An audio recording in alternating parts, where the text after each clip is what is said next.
Hey, welcome back to the channel. If you're new to the channel, make sure you like, comment, and subscribe and turn on notifications so you won't miss the next video. Hey, and if you want to donate to the channel, man, make sure you scan the QR code in the bottom left. All donations and any donations is always appreciated to help the channel grow. Mom horrified after 12-year-old son's confession. Man, I've been getting a lot of requests to watch this video. So let's get right into it. I don't believe in them. They are not your son. Stop believing them. Be honest, baby. It's okay. Because you're gonna feel so much better. You're gonna feel so much better. When they pull this GPS, will it show that you were at home in your bed, or will it show that you were somewhere else? That's the question that was asked. You don't know? This is some shit that's serious. You will kill my family. What am I supposed to do? Robert, you don't understand that you're just as guilty if you know who did it and you're not saying nothing. That's guilty by association. I don't know. Snitching on everybody. If I was going to get charged, why did you make me stay? I said I don't know. My life is ruined. When the bodies of 3 teenagers were discovered over a period of several days in the same neighborhood in Marion County, Florida, the police didn't know what to think. This would set the tone for the rest of the case, as the emerging suspects all seemed intent on blaming each other. The identity of the alleged perpetrator, along with the motive for the heartless murders, turned out to be more alarming than anyone wanted to believe. The police first learned that something was terribly wrong just before midnight on March 30th, 2023, when they received this 911 call. There's a girl laying in front of my road, and she's dying. Okay, is she awake? She's dying. I don't know. She's bleeding out of her head.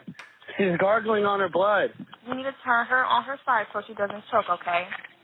It doesn't matter what side, like on what side. No, just turn her on her side so she doesn't choke on the blood, okay? Oh, my God. Is she awake? No. Okay, is she breathing? She's breathing. Oh. Do you know how far they are? I don't have an ETA, but they are on the way, okay? Deputies from the Marion County Sheriff's Department arrived moments before the ambulance. While paramedics rushed to try to save the victim, the deputies tried to get a grasp on the chaotic scene. Within 5 minutes of the ambulance arriving, the victim was on her way to the nearest hospital. The Sheriff's Department was left to pick apart the seemingly inexplicable scene. She's not responsive? No, not responsive. You guys know? No, there's no ID, no nothing. Young girl, older girl? Younger girl. The shoe's right there, and that's been moved. She was right there, right? Yeah, and there's blood everywhere. I was not expecting that. No. Well, I thought it was going to be BS, honestly. Yeah, I immediately thought she had got, like, hit by a car. And I seen the big, but I've never seen an exit wound in the head. Yeah. So Did I you see wasn't it? aware. Oh, yeah.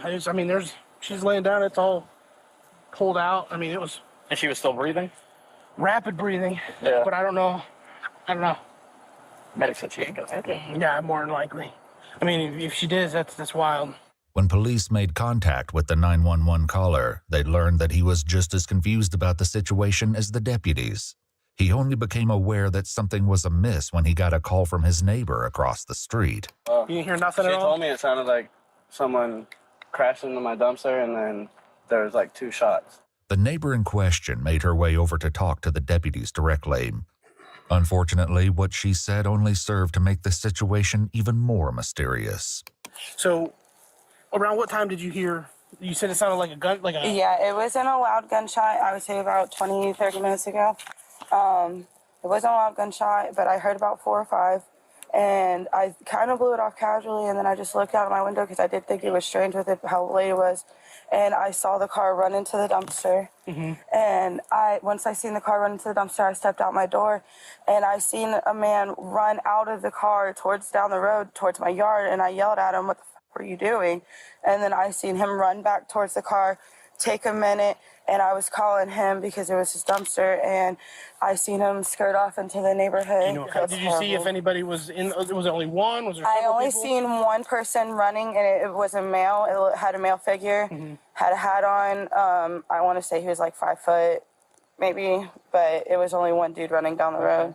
This once again tracked with the evidence, as police found several sets of footprints at the scene. Did you hear the crash first, or did you hear what sounded like I heard the gunshots first. Where did you? The deputies closed down the main entrances and exits to the Forest Lakes Park neighborhood, hoping to catch the alleged shooter as he attempted to flee. Unfortunately, the area was heavily wooded, with plenty of places to hide and lots of back roads. This made for a difficult search for police, and an easy getaway for the alleged perpetrator. Meanwhile, the hospital where the victim was being treated was able to provide some help in that regard. They identified the girl as 16-year-old Layla Silvernail. Her grandparents, who were her legal guardians, were understandably distraught. Detectives first made contact with her grandfather, Kenneth. Layla was found, she was apparently with a gunshot wound, and she was taken to the hospital. So that's part of the reason why we came here, was to let you know about her status, but we also wanted to know any information that you had about who she was with yesterday, who she hanged out with. What's she in the hospital for? She has a gunshot wound. Huh? She was shot. You're kidding. No, that's what I told you when This is what I've been trying to tell her. You're hanging around with a crew. Kenneth hurried to the back of the house to get his wife, Lisa.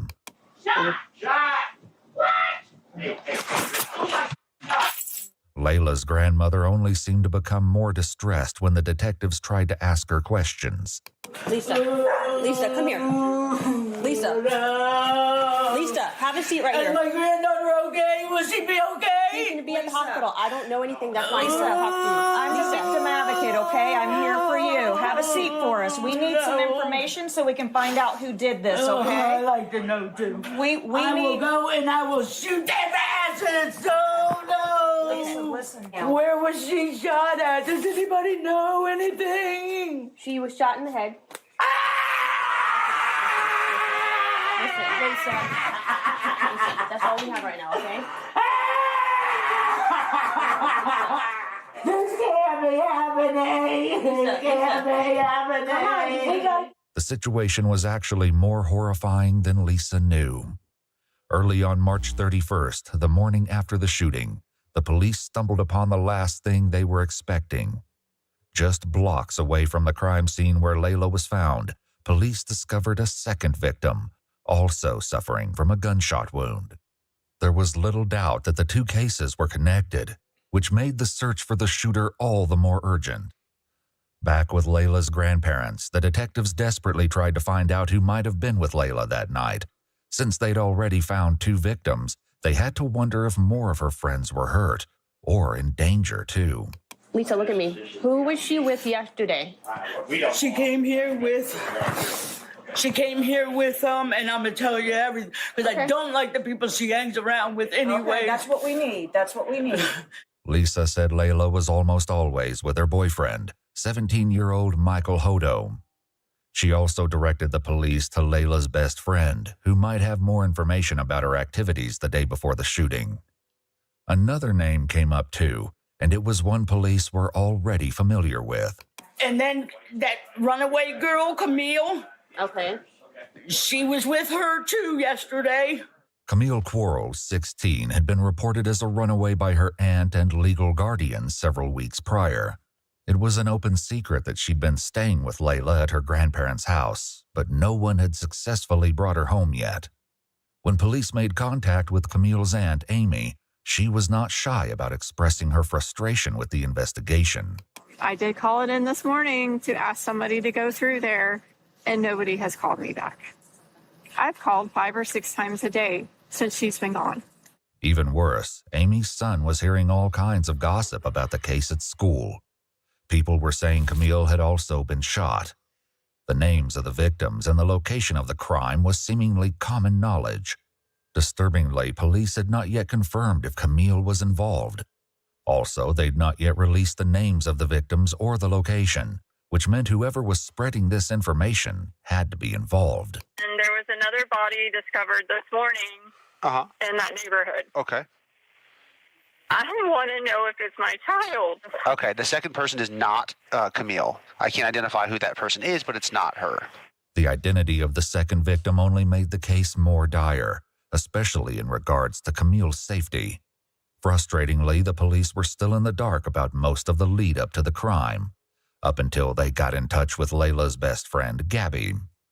She was more forthcoming and told the detectives that she'd spent the day with Layla and her boyfriend, Michael Hodo, and several other teens who would soon become an integral part of the case. Was there anybody else in the car other than you, Layla, anytime during the day? Camille was there.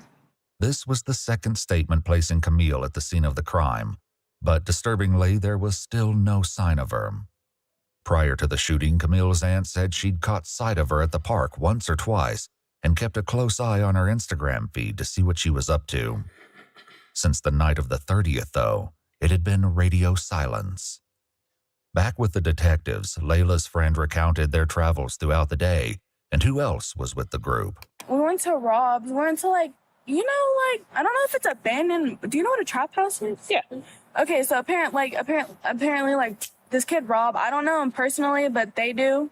Okay. They're friends or whatever, and we went over there and we chilled over there. Significantly, Gabby said that Layla had been the one driving all day, but the only sign of her vehicle, a white Chevy Cruze, was a tire track left at the crime scene.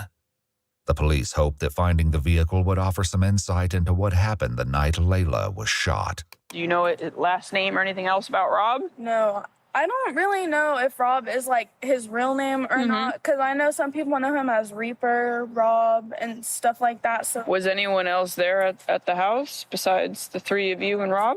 Well, there was this kid 3'5", but I don't know his real name. What's 3'5" look like? I don't know. He's 12. He's a little kid. A 12-year-old? Detectives knew they needed to track down Rob and 3'5". They started with Rob, who they believed to be 17-year-old Robert Robinson, who was already incarcerated at a juvenile detention facility for a different offense. When detectives asked him about 3'5", he directed them to a boy named Christopher Atkins. Shockingly, Gabby was right. He was only 12 years old. Since Chris and Rob were both minors, their mothers were asked to join them at the police station before any conversations took place. Chris's mother, Ashley, was the first to arrive. I don't understand. Where the hell is my son? If he being questioned, why the fuck I'm not in there?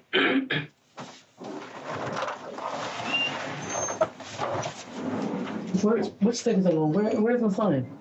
He's in the other room right here. They talking to him?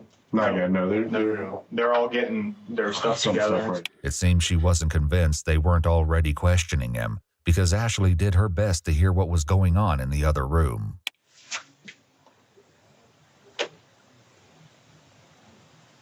After almost 2 hours of waiting, she was finally escorted to the next room to join Chris, who was visibly trembling. Can I put this on him? Sure. Yes, ma'am. Absolutely. Did you want another jacket? Okay. Are you sure? You look like you're cold. Let me get you. You say you have 4 siblings? Okay. You guys get along okay in the house? The detectives set about gradually breaking the ice with Chris, all the time appearing hyper-aware that he was only 12 years old. After taking all necessary precautions, like making both Chris and his mother aware of their rights, and establishing on record that Chris knew the difference between right and wrong, they finally got to the issue at hand. So, Chris, what I'd like to start with talking to you about is, and like I said, I just want you to be honest with us. I'd like you to talk to me about last Thursday night. First, we made something to eat. Then we watched TV. Then I went to sleep for a little bit. And I heard something outside. I opened the door. There was nothing outside now. I think I went to sleep. So I think what you just told me was what you probably had rehearsed in your mind several times to tell a police officer if you ever had to talk about that Thursday night. Because sitting here and talking to you with your mom here crying and knowing that you have these siblings, you're probably in sort of an embarrassing and shameful position. If you are sorry for what happened, repent for it and start from the very beginning and go to the very end without me having to pull it from you. Because somebody that I have to pull each individual action from, that tells me that they don't really want to say what they did wrong, that they don't feel bad for it. Reaper down there has been super honest. He took him a minute to get comfortable with me, and He's told me everything down to details that only he would know. And that's involved in it. That nobody else would know. Some of the details, he points finger at you. 17-year-old Rob, also known by the concerning moniker Reaper, was also being questioned. Just like Chris, Rob and his mom Erica both advised of their Miranda rights before the interrogation commenced. I'm trying to bring the best way to say this to you guys. We're investigating several different incidents that occurred over the last couple of weeks. Okay. One being a theft of side-by-side. One being the theft of, a burglary. We're investigating a robbery, and we're investigating a murder. Okay? Murder? Mm-hmm. So, The first ones you named is believable. The last one you named is not. You don't have the heart to keep it up. I know that for a fact. Okay. What'd you do on Thursday all day? I mean, I was home all day. Like, I was home all Thursday. Okay. Who were you with? Did anybody come over? Did we hang out with anybody? Did you go anywhere with anybody? I ain't go nowhere. Came over at like 1 o'clock. What'd you guys do then? We just chilling. Literally, like, we were just chilling. Okay. Was anybody with at the time? How did he get to your house? Things like that? Supposed to drove to my house. It was him, Landon, Layla, and there was another girl with them. I don't know her name. Sosa was a nickname that Layla's boyfriend, 17-year-old Michael, used. Michael's father had last seen him about 6:30 last night, around the same time Gabby said she parted ways with the group. Landon was another local boy who police determined didn't know anything that would aid the investigation.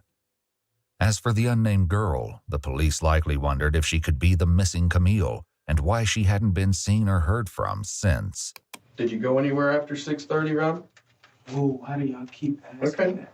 I just want to ask him because we've been working on our investigations for What do several y'all days. think happened, bro? I'm telling you, You understand? in the house You understand? that Rob. night. Like, I only seen Sosa one time that day. Rob, we know you were out of the house after 6:30. Okay? We know you were with around 7 o'clock p.m. Thanks to CCTV footage, police believed that Rob, along with others in the friend group, had been involved in the theft of a vehicle and an armed robbery that night. As serious as these crimes were, they paled in comparison to what police believed happened later. Back in the room with Chris, his mother tried to make him understand the severity of the situation. Well, you need to tell if you ain't. Now's the time. Now's the whole story. You know you left out of the house Thursday when I told you not to. And you finna speak. You better talk right now. And Reaper's already told us what the plan was that night. So there's, I mean, we know what the original plan was. We're asking you now to be honest and to come forth and tell us what happened and why it happened. He knocked on the window. When you say he, I never want to guess. Who's he? Reaper, a.k.a. Rob, took a lot of convincing before he opened up. Rob, right now you're protecting KTM and your buddies. You need to think about protecting yourself. The disturbing meaning behind KTM will be revealed in due time. For now, the fact that the police knew about the mysterious phrase was enough to get Rob talking, albeit reluctantly. Was that the house? When you saw, when you were with, who was with y'all? It was me. 3-5.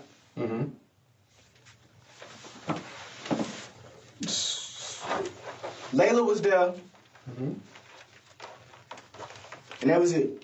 The police knew by now that there were more people at the house than just Chris, Rob, Michael, and Layla. Did you go anywhere with them that night? No, I ain't go nowhere with them. I just told you. I swear to God, was at the house. They said they was finna leave. I went back home. Actually, Mom, I didn't come in until like late. I didn't come in until after 7 anyways. You don't know what time you came home. Now, But they talking about what that Mulaka at 7:10. What I'm saying is, you don't know what time you came home because you defy your curfew. So much. You don't know what time you came in. It might have been 8 o'clock. It might have been 7:30. It might have, you know what I'm saying? So you don't know. What I'm saying is, if you know something that they're trying to get out of you, I don't give a who your friends are, who you trying to protect. I gotta get to work. And I'm sick of dealing with this jail because you choose to have friends. You need to be honest. Unfortunately for Rob, the police already knew that he was still holding back the dark details of what he got up to that night. What about his cell phone? Do you own that phone? Yeah, I own that phone. So do you all want permission to check the location? That on would that be phone? great, yeah. No. That would What be do you great. mean, no? Oh, they can check my phone. They might find They're not something else in looking. there. They're not looking in your phone for anything else. So you're certain that your phone GPS will keep you at your house that night? Are you? Are you? So we gon' no. I can just tell you, I really don't know nothing about no murder. That is the truth. I don't know nothing about no murder, and I was not there with no murder. That's not what they asked, killing. though. That's not what they asked. What they asked was, when they pull this GPS, will it show that you were at home in your bed, or will it show that you were somewhere else? That's the question that was asked. You don't know? I don't know what y'all want me to do. Like, I'm telling you stuff. They want you to telling me I'm lying, and I'm telling them the truth. And you sitting there going with them. Why don't you believe in them? They are not your son. Stop believing them. Oh, no, I was not there. Like, I didn't say I was not there. You were there. Wait, first and foremost. you sitting there just believing everything you're saying. No, first and foremost, you lie so much, I don't know what to believe would come down your mouth. You didn't burn the bridge that's been gone. Let's get that understood. Like, I was like, but what I'm saying is, you so quick to want to protect people. And let me finish. Protecting. You so quick to want to protect people, don't want to snitch, want to be cool this and cool that, and not be known as a is in the paperwork and all of this, that you're willing to sit here and go down for murder that I know you didn't do.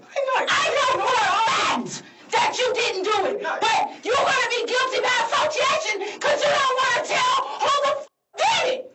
That's the problem. I did not kill nobody. I did not kill nobody. Did somebody you know do it? Like, what the No, I don't know nothing about no murder. I don't know nothing about no murder. And if you lying, you standing on this island by yourself. Because if you got something to tell these people, because they have a way to tell if you're lying. The best way to tell if Rob was lying was Chris, who was still in the room next door. He was sharing a bit more than Rob, and some key differences in their statements stood out already. What do you think he's going to tell us, Robert? He's not going to, with me, I swear to God, he's not going to, I didn't do anything. I promise you I didn't do anything. Who did? I don't understand why you keep lying. And then you go back. It's going to be a snitch. And that doesn't matter. Kill me. It don't matter. That is a snitch and I will die. This is not no joke. You would die. Like, you would die for snitching out here. People die for that. Real talk. Mama, people get blocked and killed for snitching. We're talking about life sentences here. Right. And this is like really just listen. Your actions and the people you choose to hang with and all of this. I didn't kill him. Boy said life. Nah, that shit was just funny. Bro said life. Hold the fuck on. Hey, I ain't gonna lie, he's about to snitch after this. He's not going to, with me, I swear to God, he's not going to, I didn't do anything. I promise you I didn't do anything. Who did? I don't understand why you keep lying. And then you go back. It's going to be a snitch. And that doesn't matter. Kill me. It don't matter. That is a snitch and I will die. This is not no joke. You would die. Like, you would die for snitching out here. People die for that. Real talk. Mama, people get blocked and killed for snitching. We're talking about life sentences here. Right. And this is like really just listen. Your actions and the people you choose to hang with and all of this I didn't kill anybody. Is slowly killing me. I should just pause. Let me talk. I'm supposed to be at work right now. I just took a promotion I can't keep missing work off of that you are doing or the people you hang with or just any of that. Like, I don't know if you know or not, but they threatening me with contempt of court because I don't come to none of your court stuff for the other shit you got going on. I make sure you get there, but I cannot keep missing work. And you sitting here in my face telling me that you don't want to snitch because your life is they gonna kill you. Pause. You don't know. It wasn't me. I didn't say kill nobody. They trying to get me a license. I didn't say that you killed anyone. Robert, you don't understand that you're just as guilty if you know who did it and you're not saying nothing. That's guilty by association. Like, what part of that is not clicking for you? If you know who killed these kids, then you need to tell him. Some part of this tirade must have made an impression, because at long last, Rob shared his version of events. Taj killed all three of them. Okay. Tell me about it.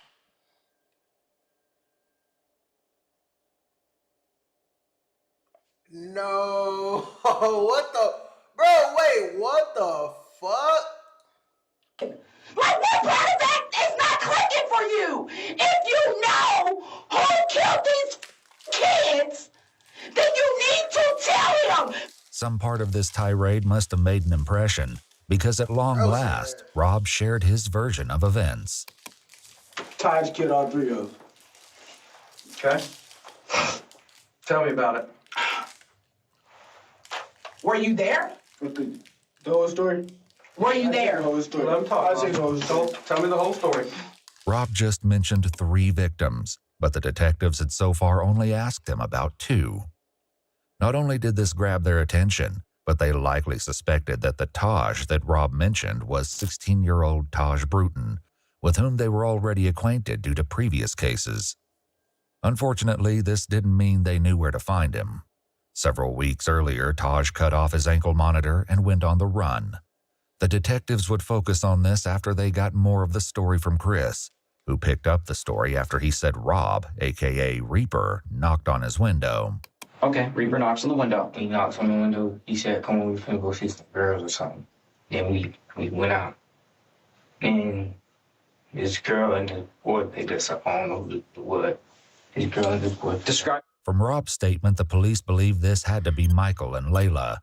He made no mention of Camille, however, even when he explained where everyone was sitting in Layla's car. The seating arrangement would be crucial later. Layla was driving, Michael was in the passenger seat, while Chris and Rob were in the back seat. But they weren't alone. Then somebody came in the car, I don't know his name. It was like somebody in all black. Okay. And how does this person look? I know you said he's wearing dark colored clothes, right? I heard you say that. Ski mask on too. Yeah. I'm telling you what, if somebody got in the car wearing a ski mask, I'd be like, what is going on? But that didn't appear to be Chris's response, and the detectives likely had a horrible inkling as to why. Yeah, I looked at Rob, I was like, I thought we were going to see some girls. He's like, yeah. I was like, oh, all right. And then we kept driving again. Throughout his interrogation, Chris would only refer to the man in the ski mask as the X-Man. Luckily, Rob had already revealed the identity of their companion. We went to pick up Taj. As soon as Taj came out of the house, first thing he told me, like, we knocking on. We knocking on. I was like, nah, but I ain't even trying to do all that. It took a little more persuading, but Rob eventually told the police that they could find Taj at his girlfriend's house. They picked him up and brought him to the station after they finished talking to Chris and Rob. But instead of clearing up the questions detectives had, Taj made everything more confusing. He said everything was Rob's idea. I'm sitting right next to him, and he whispered in my ear, he was like, bro, I'm finna rob these tonight, bro.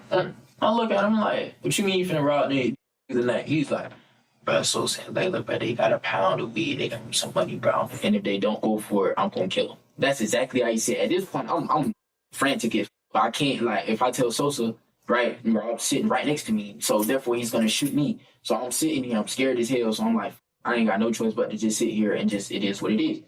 Rob told detectives that it was the other way around. It was so random. Like, he just said he wanted to knock him off.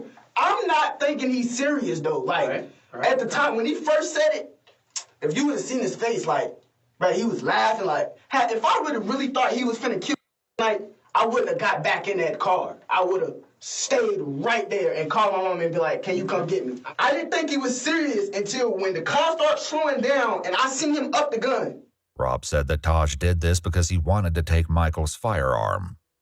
Over in Chris's interrogation room, his story aligned with Rob's, for now. What triggered him to just start shooting? I'm trying to figure out. Is something in between that you're not saying? Because I think the person that, the white guy, I think they said he had a lot of money or something. Oh, so it was set up as a robbery. Okay, now we're getting somewhere. Okay. So they were setting up to rob the man. Did Reaper mention that to you, that something was going to be set up or anything?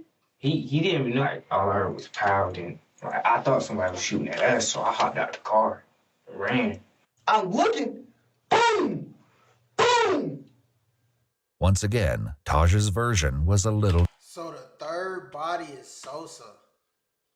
different. 3-5 shot at Sosa. Boom. Layla got shot by Rob because that was diagonal. It was crazy as Just like that. It took 2 shots.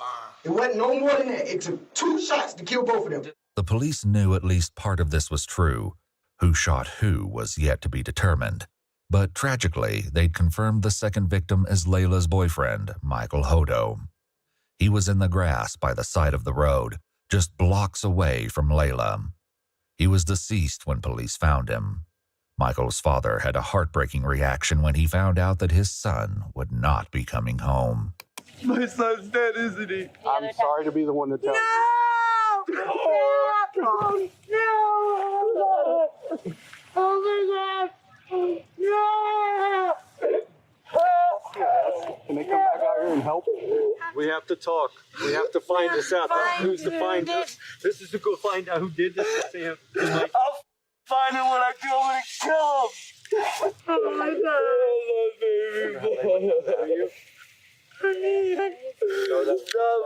Baby. While Michael's family reeled from the devastating news, Chris continued with his upsetting story about Michael's final moments. And you said he shot this white guy first? Yeah, the white guy was like sitting like this. And like, where'd he shoot him at? Like right here. And the gun was pressed up against his head? Is that what you're... I think it was like... Okay. And then, what about the white girl that's driving? Tell me about that. He turned the gun and shot her. Where'd he shoot her at? I don't know. Rob agreed, which would soon become increasingly rare. Where did he shoot Layla? No, I think it was headshots. On the other hand, Taj put the blame back on his 2 companions. I know he shot Sosa in the back of the head. I seen that happen. I seen Rob try to shoot her, right?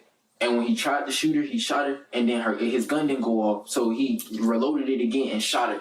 All contradictions temporarily aside, Chris added another disturbing detail.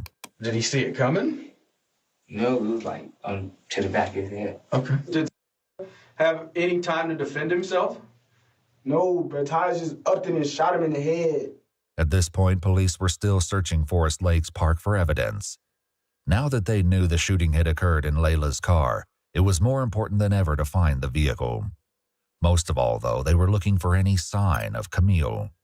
They hoped to find her alive, but the police were likely aware that, like Layla, she could be seriously injured and in need of medical attention. If that was the case, every passing moment decreased her chance of survival. For the time being, though, her family was left in an exhausting state of limbo. The situation was made infinitely worse by rumors that Camille had been caught up in the shooting. Frustratingly, the police still had no concrete answers for her family. They had to hope that Chris, Rob, and Taj would ultimately provide an explanation. They got even closer when Chris continued with more of the story, but once again, the details started to get shaky. Was the car driving whenever they got shot? No, it was just like, it stopped, and then like it kept going. Like when I hopped out the car, it kept going. Where did the car keep going when it kept going? Like to a dumpster. Did you get back in the car? Yeah, I got back. I mean, did you want to get back in the car, or did you not? No, you didn't want to. Okay, what made you get back in that car? Explain to me that. because he had a gun. I thought he was going to get to shoot at me because if I was just with him and if I was just with him, he just killed somebody, and he probably would kill me too because he think I was going to snitch. On the contrary, Rob said that he was the one who jumped out of the car. When he shot Layla, I got out the car because the blood started dripping. I ain't wanted to get on me. Taj claimed the same thing. I get out of the car, they still shooting because it was like 4 to 6 shots. I don't know exactly how many shots it was, but it was a couple shots, bro. So at this point, we hear this lady. This lady's over there like, I'm running. I'm trying to hide in the forest. I don't know what the fuck I'm going to do. I'm trying to call Spring, everything. So this lady, hey, what's going on over there? He sees me, or I guess he ran back over there. Rob ran over him. He was like, hey, this, that, and the third. So I'm like, I'm going to just do what you tell me to do. I just want to go home. So the only thing that this established was that at least one of the boys had gotten out of the car. But this wasn't news, as the woman who saw the car hit the dumpster also told police that she saw a male figure running around shortly after she heard gunshots and saw the crash. The detectives decided not to challenge the boys on this front for now, and pushed for the truth on more important matters instead. They started with Rob. What happened to Layla? Where did they... I don't know. Taj threw Layla out the car and hopped in the driver's seat and started driving. Rob said Taj repeated the process a short time later. Taj pulled body out the car, patted him down at the cannon. He grabbed the cannon, got back in the driver's seat, and he drove off.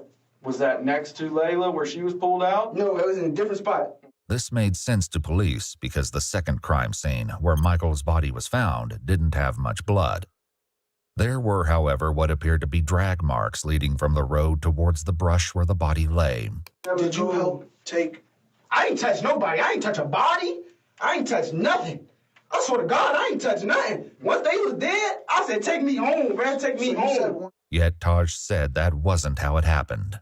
Rob drives. He pulled Layla out of the car. That's why she got left by the dumpster. He starts driving. He's driving. We go around the corner. He goes over here to Sosa. Sosa had, I think, in his somewhere on him. So he pulled Sosa out of the car. He just dragged him over in some woods or some shit. And were you driving the car? No, I was not driving the car. Yeah. The detectives asked Chris similar questions. Did you pull her out of the car? What is Rob doing during all this? He was sitting in the back seat. What's he saying? Like he was like, oh, he was like, go. And what happened next? Yeah. And he drove all the way out there on the wall. And he tried to put the thing in the river, but I think got stuck or something. What thing are you talking about? The car. Okay. Once again, the detectives already had information that would let them know if one of the boys was lying. The search of Forest Lakes Park had finally paid off, leading police to another grisly and tragic discovery. Taj picked up the story again to tell his version of what they did with Layla's car. We get over here to this lake. It's dark as hell. 3-5 get out of the car. He got out of the car. Rob tells him, hey, start wiping everything down. So he started wiping everything down. He's wiping everything down. The door handles, everything. He's wiping everything down. So after he started wiping everything down, Rob takes Layla's phone or Aunt Sosa's phone or whoever phones he found in that bit, threw him in the lake, throw him in the lake. The lake in question turned out to be 5.5 miles or 8.8 kilometers outside Forest Lakes Park, but police had no question that this was the scene they were looking for. When they dredged the lake, they recovered the 2 phones from the water, which were determined to be Michael and Layla's. But this wasn't the only evidence they found. Taj attempted to explain what was found as he continued his story, starring Rob as the mastermind of the crime. He tell 3-5, get in the car, drive the car into the lake, for whatever reason. When the detectives asked Chris, though, he said he was nowhere near the car at that point. Were you in the car when it was going in the river? Or? Yeah, I was out. I was trying to run back to my house. Mm-hmm. You were out of the car. What was Rob doing? I don't know. I left. I was running back to my house. What did he say he did with the car after that then? I didn't ask all of that. I didn't ask that. What about the guns that were used? I don't know where those at either. Oh, it's barely in the lake. Okay. Like when he drives, it might be the 2 front tires in the lake. It might be a little bit more in the hood, but the back of the car, all that is still out of the lake. That was exactly how the police discovered the car. What they found inside was more gruesome than they had ever anticipated. Back with Chris, he continued his tale. Describe to me the clothes that you were wearing that night when all these bad things happened. What happened to them? They wanted us to burn them. Who wanted you to burn them? Did you have blood or something on them? No. Are you sure?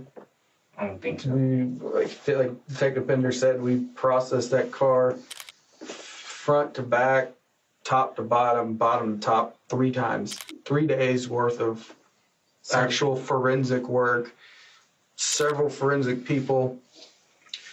I don't think you could have sat anywhere in that car and not got blood on you. I think it was something on my shoe. I'm standing over here scared as like I think it's blood all over me, but it's dark, so I don't know. But I think it's blood all over me. Rob said burning the clothes was all Taj. Taj, of course, said it was Rob. Regardless of who had the idea, the police found the remains of clothing in a burn pile in the forest, including pieces of shoes, sweatpants, and sweatshirts. However, this was not the only clothing item the police discovered intact. Chris's shoes, which he described as Nike slides, were found discarded in the bushes, and a single glove was found near Michael's body. Another was found near the lake. The police asked Taj about this. So were you wearing gloves at this time? Yes, I was wearing gloves because, like I said, I was supposed to go hit. And what about Rob? Rob was wearing gloves too. Yeah, Rob was wearing gloves. Taj revealed that the original plan was for the group to go car hopping that night, which was why he was wearing gloves and a ski mask. But police had to wonder if there was a far darker reason the boys brought these items. For now, the detectives wrapped up the conversation with Rob. Do you feel a little better now that you were honest?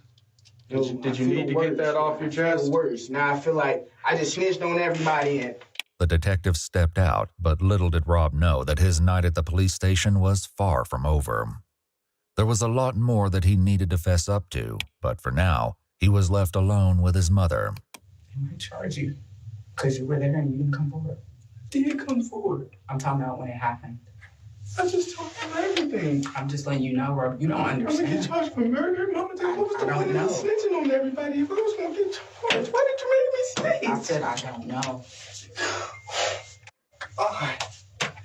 What's the point of snitching? We're gonna ask you to step out now.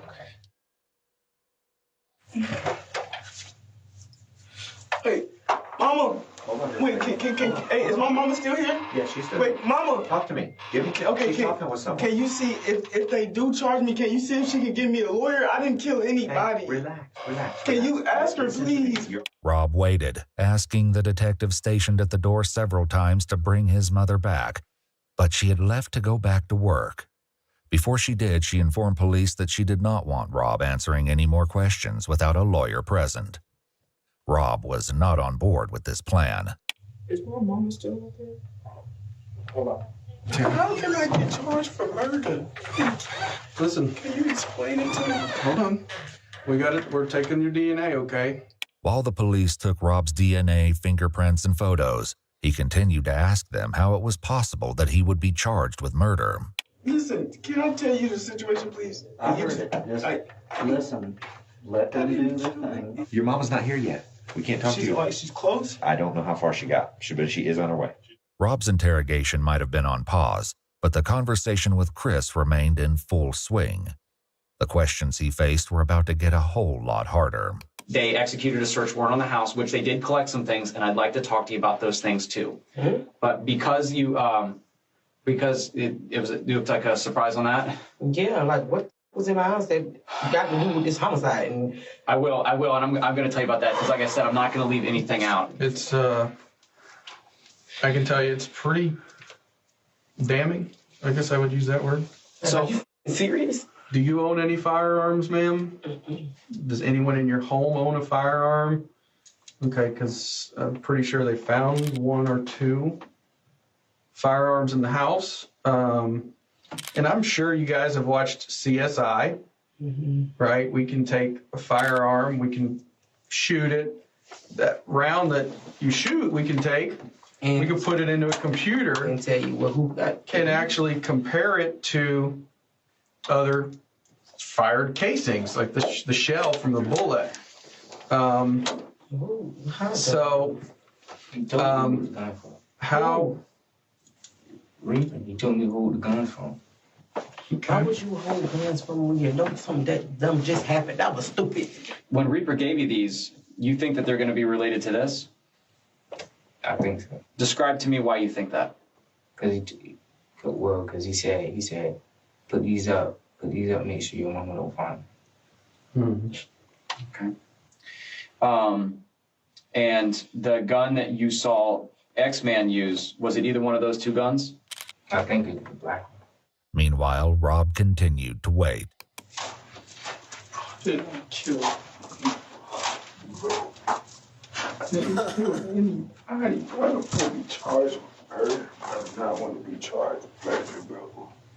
Eventually, the detectives did come back to speak with him, since he was insistent on saying more, even though his mother did not return to the station. All right, so, you know, I explained to you what your mom said on the phone, right? She didn't want us to ask you any more questions about a lawyer presence. You reapproached me a couple times, and you said that you wanted to discuss some stuff further, right? Okay. I just want to make sure that we're clear that you don't have to answer our question. You don't have to talk to us at this point. But you stated to me that it's my case. I want to talk to you. Yes. Because Rob's mom was no longer present, they read him his Miranda rights again. Right off the bat, he admitted to additional involvement. Taj told me to help him pull the body out of the trunk and throw it in the lake. He grabs it. He's trying to pull a leg. And he was like, "Bro, it's heavy. I need help." So I grabbed one leg. I tried to help. I was like, "Bro, it's too heavy. I don't want to do this." Put the thing down. Left the girl in the trunk because I told him I didn't want to help him. Like, Rob went on to tell a long, rambling tale about selling his gun the day before the crimes took place. The detectives hear him out before dropping a bombshell. So that's an issue because we have that gun now.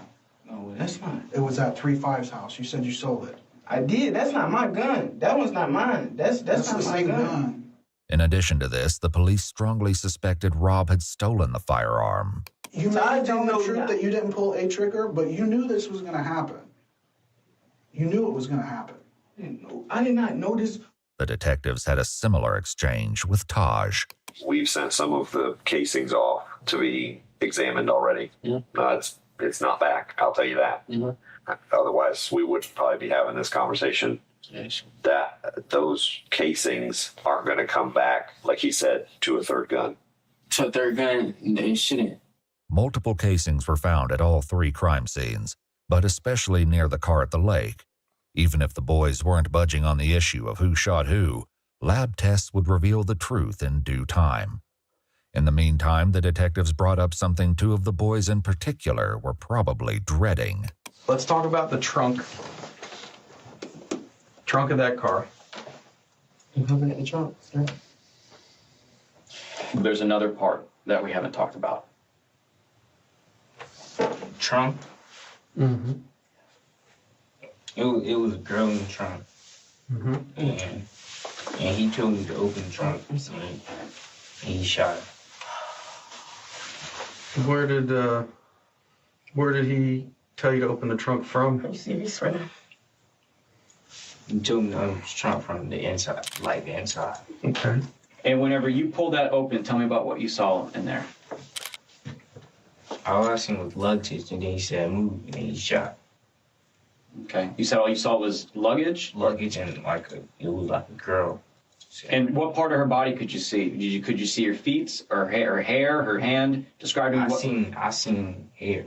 I did not even know it was another person in the trunk at all. Okay, so you just riding around and she just in there? Yeah, I mean, we rode around like that before, though. Just because there ain't no room for all the people? Just because there ain't no room for all the people. When you go to open up that seat, what were you thinking in your head? Like, what am I gonna do? I don't know what to do. I was confused. I was like, I was thinking like there's a person back there. Did this person say something?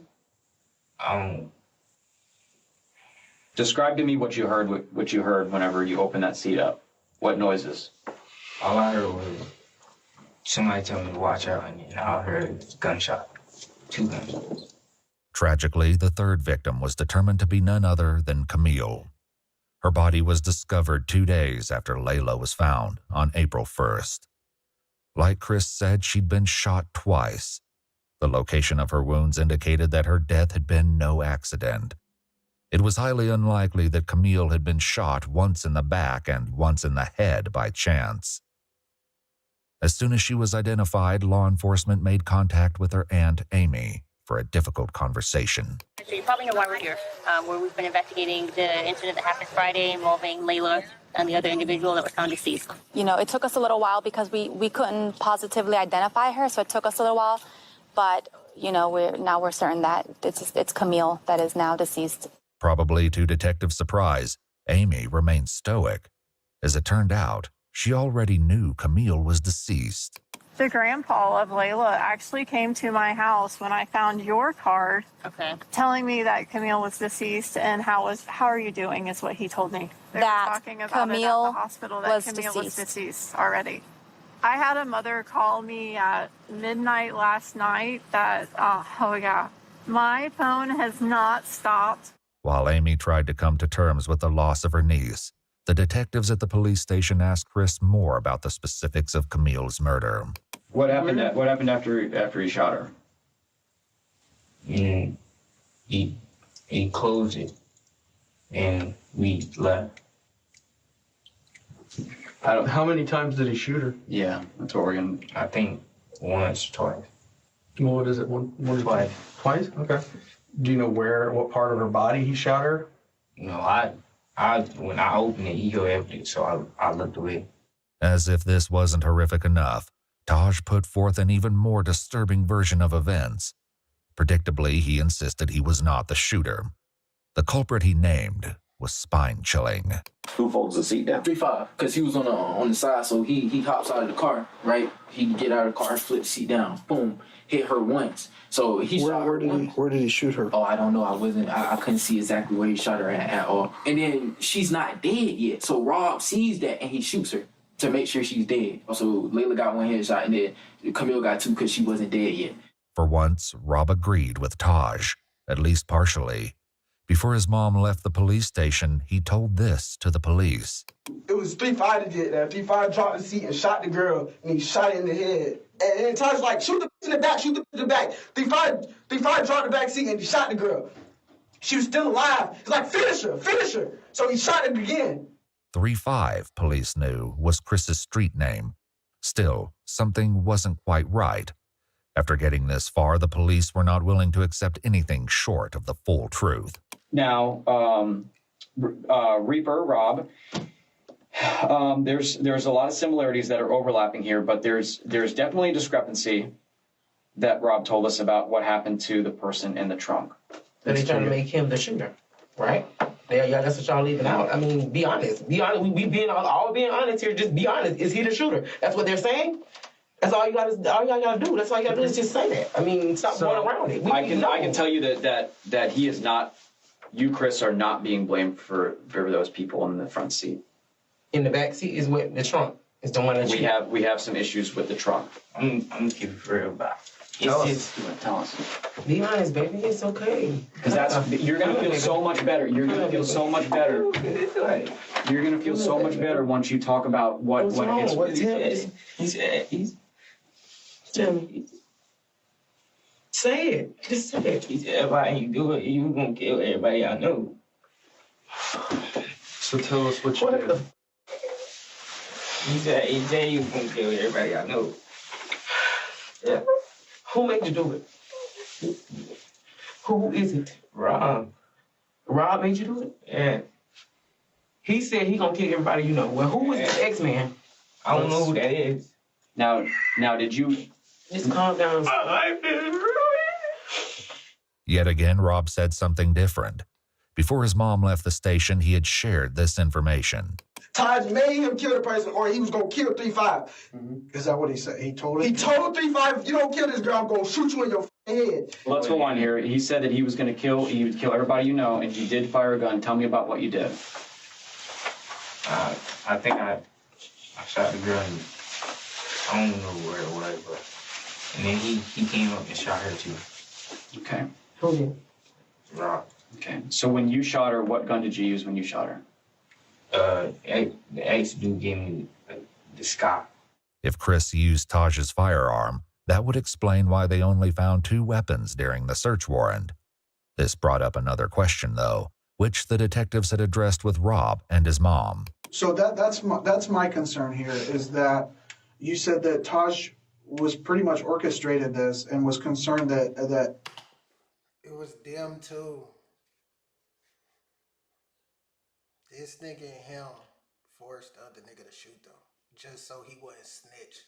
3-5 would snitch on him. So he made him 3-5 do that. But you saying that he was completely fine with you not taking any part of that? Yes, with me, he just told me, if you snitch, I'm gonna kill you. With his mom there, Rob insisted that he was innocent. Now that she was gone, though, the police hoped he might be more forthcoming. I honestly don't think you're a cold-blooded killer. I know Taj, I've dealt with him, and I've dealt with you. And there's a reason I wanted to talk to you. Because I don't think you're that dude. I don't think you're a cold-blooded killer. Taj, I don't know anything about 3-5. I've never met him. But I'm telling you that when the evidence says that you were there and that you shot someone, there is no explaining that. Evidence is going to tell you that I'm there, but all I can tell you is that I didn't shoot nobody. Did you shoot Layla? No. Because I got information that somebody that was in their car had a thing for Layla, and he couldn't do it. So somebody else did it. No. Okay? No, that's not true. Your brother's talking. Is there any reason why he would be telling people that you shot one of those people if you didn't do it? Police likely used this as a tactic to get Rob to talk and hopefully reveal the truth. Perhaps this was how Amy knew Camille was deceased before the detectives contacted her. In Chris's interrogation room, his mother struggled to come to terms with what he'd done. You shot somebody that's dead, boy. What the f?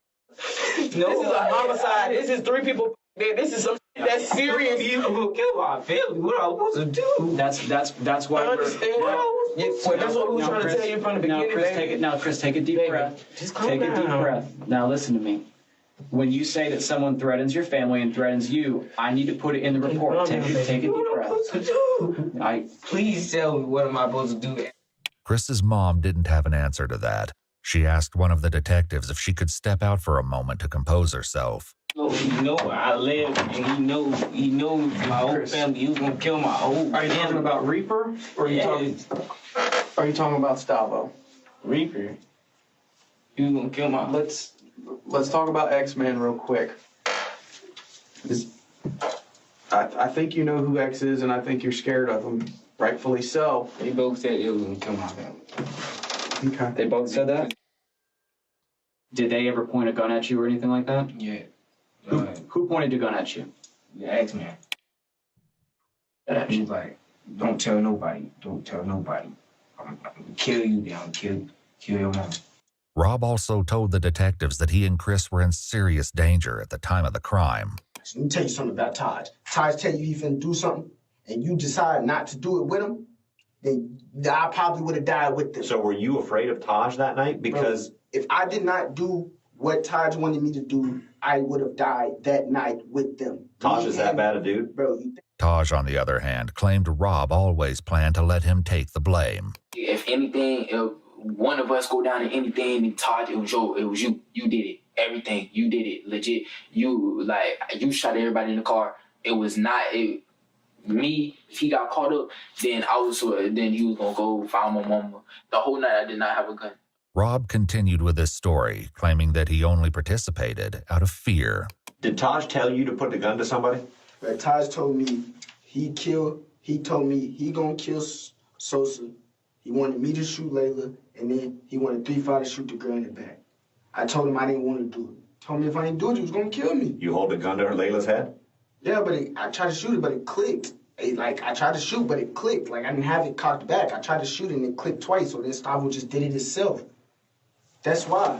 I'm thinking my gun wasn't coming back. Listen. I'm telling y'all the truth, and y'all still think I'm lying. What am I supposed to do, bro? Okay. So how long before he actually pointed the gun, he told you to shoot Layla? We was already in the car. He put it in his notes, showed me, and then deleted the note. When was that in the night? How early? How much before? No, that was right before it happened. Did you shoot that girl in the trunk? In the trunk? Yeah.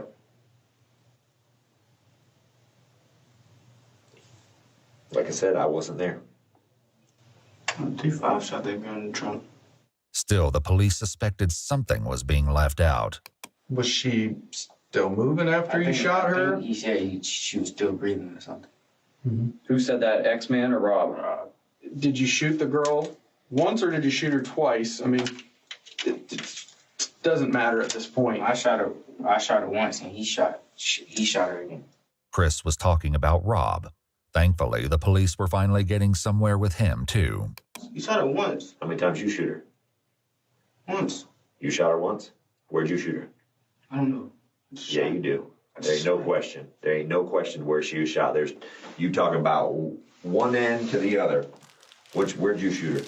Just shot, bro. I seen her and I shot. Like, why? Because she was still alive. She was gonna snitch on us all. We was all gonna go to jail for life. I didn't want to do none of it. If I didn't kill that girl, Stavo was going to kill me. I swear to God. I'm looking at her in her eyes. She's dead. Finally, the truth came out. Ballistics reports comparing shell cases found at the scene to the firearms found in Chris's house indicated a match. Whether or not there was a third shooter remained to be seen. Are you sorry for what I am. I did not want it to happen. I never wanted that to happen. Like, I never wanted to kill anybody. I never wanted to shoot anybody. I never want any of that to happen. I just wanted to get a little bit of money. The detectives made one last effort with Taj. People already ended up dead because of you guys' craziness. No, not my craziness. It's not my craziness. Were you going to rob them and it was like either you had to do what you had to do or a finger slipped and it scared everybody in the car and then it's too late at that point. Yeah, I feel you, but that makes more sense than the story that they're telling that you planned to kill these people. That from the beginning of the night. I didn't shoot no gun. We talked to Rob and we talked to Chris for hours. For whatever reason, one of them was more afraid of bringing you into the middle of this than they were Rob. So for that story that Rob's this guy that's, threatening everybody or his people threatening people or your people, I just don't see that. But Taj remained stalwart, insisting that he had never used a firearm that night. The detectives hoped that unpacking one final secret could be the key to determining the truth about his involvement. They turned back to Rob to accomplish this. Like Chris and his mom, Rob was also given a jacket to keep warm in the cold police station. But he used it in a less typical way. Even as he tried to get comfortable in the interrogation room, one of the detectives returned to unpack a final secret to try to pull the case together. The KTM, what exactly... What is it that you guys do? What is it? Like a gang? No. It's the first time we did something for it. So how many people consider themselves a part of KTM? A few of us, me, Gustavo, T5. Rob's list went on, but he only had nicknames for most of the KTM members, not their real names. Notably, Michael, Layla, and Camille were not included. I was the leader of it. Chris was somehow even less willing to give up the details of KTM. What's the deal with the KTM thing? What KTM? Huh?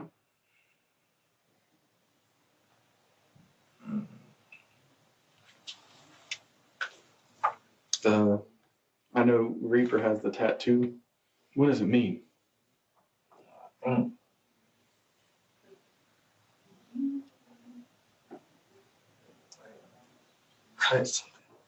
Cutthroat? Cutthroat mentality, does that sound right?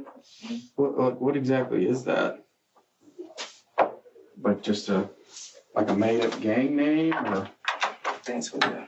One of Michael's close friends eventually came forward, provided the police would keep his identity anonymous, and confirmed that KTM was indeed a gang. His description of their activities was chilling. Their mentality is a mentality that they'll do anything to you and not give a fuck.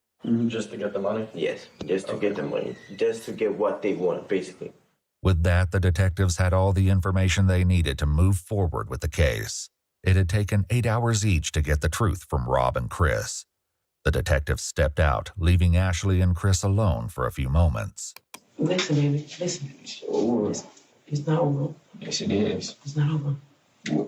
It's not over. You just better pray and hope that the gun that you shot her with wasn't a murder weapon. Ashley also had some devastating news to deliver that was sure to upset him further. I'm gonna go to jail. That's when I leave him. On top. That's because I got a warrant. So I'm gonna go. And Grandma gonna be trying to figure out something. I'm gonna try to get out of this. When I get out of here, I'm trying to get you home. Ashley had a warrant out for her arrest, and in order to be with her son while he was interrogated, turned herself in to police.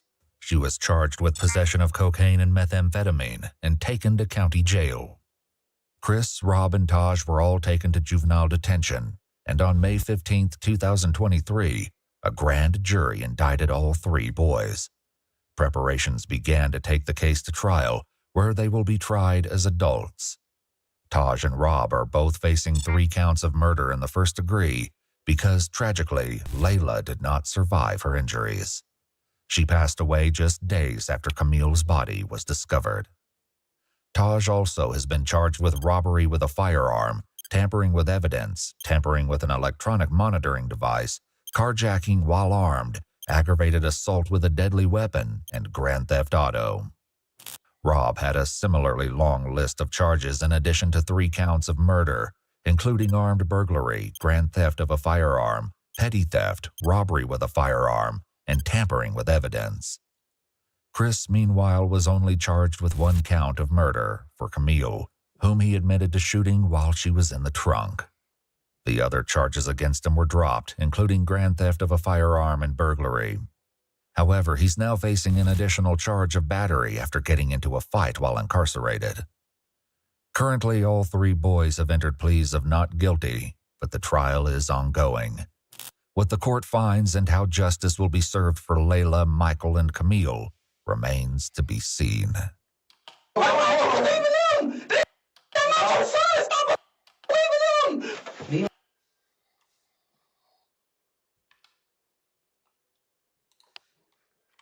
Hey, that shit was crazy, man. Hey, let me know what y'all think in the comment section, man. If you're new to the channel, make sure you like, comment, and subscribe, and turn on notifications so you won't miss the next video. If you want to donate too, man, make sure you scan the QR code in the bottom. Make sure you scan the QR code on the screen, man. Hey, please educate the youth. The YNs out here crashing out.